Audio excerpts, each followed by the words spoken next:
Et on va donner à goûter un futur avec une telle onctuosité qu'on a envie de le faire advenir.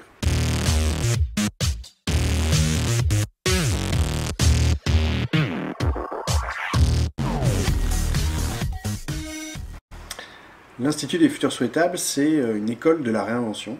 Donc nous, notre artisanat, c'est de voyager dans le temps. Donc on voyage dans le futur, on voyage dans le passé aussi. Il y a des choses à apprendre comme enseignement du passé. Et on est surtout très content d'être dans le présent, puisque préparer le futur, c'est ce qui nous anime à l'Institut des futurs souhaitables. Et on a une communauté de conspirateurs positifs qui nous aident à transformer positivement le monde, du moins à y contribuer. Donc l'artisanat de l'Institut, c'est de faire des voyages dans le futur, qu'on appelle l'absession, qui dure sur 6 mois, 16 séances. On a dans l'Institut le plaisir d'avoir 150 intervenants de plein de disciplines différentes, qui sont profondément des explorateurs de leur domaine, qui veulent aller plus loin en s'hybridant avec d'autres et en tentant des choses. On en sélectionne 50 et on les donne finalement en partage dans la pensée à 25 voyageurs qu'on choisit pour leur biodiversité. Dans nos caravelles, c'est comme ça qu'on parle de nos promotions, on en a fait 17 à ce jour, il y a, la moitié vient de grandes entreprises, on a des gens des collectivités territoriales, de l'État, on a des ONG, on a des chômeurs, on a des étudiants, on a des artistes, des journalistes, des gens complètement mélangés d'univers différents. Et on les fait travailler ensemble et on leur donne une représentation de ce qui pourrait être demain, avec le prisme particulier dont on parle, qui est un futur souhaitable. Et on leur donne aussi ces fameuses armes de construction massive pour le faire advenir plus rapidement. Une arme de construction massive, niveau 1, mais très subtil. Vous trouvez qu'Amazon c'est sympa, c'est moderne, mais ça détruit un peu les librairies qui au demeurant sont là pour vous conseiller dans votre expérience de la connaissance. Eh bien il y a Elliot Lepers qui a mis Amazon Killer à disposition, qui est un petit add-on sur votre ordinateur. Vous faites votre recherche confortablement sur Amazon, puisque le confort est justement une arme redoutable.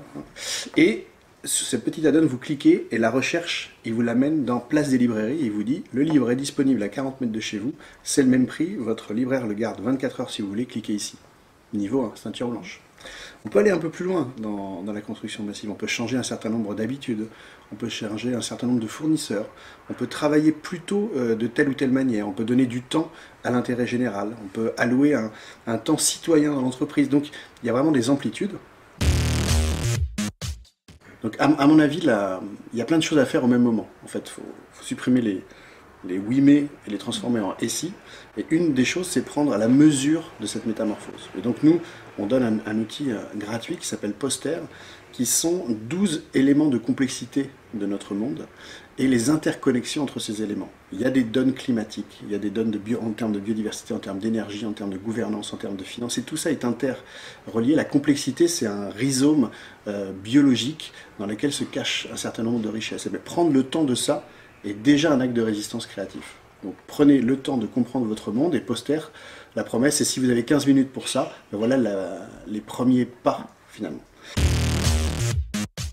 Il y en a plein. D'abord, d'avoir une école de Jedi pour de vrai. Voilà. Une vraie école, aussi petite soit l'espace, mais on puisse se réunir, prendre un café avec d'autres exploratrices et explorateurs, conspirateurs et conspiratrices. En fait, vous n'avez pas à vous excuser d'être anormal, c'est parce que vous avez une pensée différente que vous êtes les bienvenus. Et puis dans cet espace, il y aura une agora, et on aura une université populaire du futur, où on donnera le florilège de ce nouveau monde, libre et gratuit, comme les universités populaires le faisaient à la fin du XIXe siècle. Mais avec des nouvelles humanités, des nouvelles compétences, des nouvelles attitudes, des nouvelles actions à faire pour le XXIe siècle. Et puis on développe un format qui sont des... Ça va être un spectacle dans un théâtre qui va s'appeler Souvenirs du futur. Donc on sera physiquement en 2040, le soir de cette belle soirée, et on va parler de ce qui s'est passé entre 2017 et 2040. Et en faisant ça, on dépasse la barrière du c'est possible ou c'est pas possible. C'est pas la question de ce soir, c'est fait et voilà comment ça change. Et on va donner à goûter un futur avec une telle onctuosité qu'on a envie de le faire advenir. Et après on fait des formations plus courtes et plus précises, notamment sur le biomimétisme. Donc on a 4 jours avec le Muséum d'Histoire Naturelle sur le biomimétisme, et on a aussi une Focus Lab sur les organisations souhaitables de demain, qui est de repenser le design du jeu, inspiré par notre expert en intelligence collective, qui nous rappelle que si le Dalai Lama et Mère Teresa jouent au Monopoly, la fin est toujours la même, c'est pas un problème de joueur, c'est un problème de jeu. Le meilleur est à venir en un seul mot, ça traduit l'énergie en fait de notre initiative, qui est un optimisme offensif, profondément. Ça aussi, ça parle de la beauté de la langue française, qui, dans l'histoire de l'humanité, a eu son rôle à jouer pour faire ce pas de côté par rapport à la doxa du moment.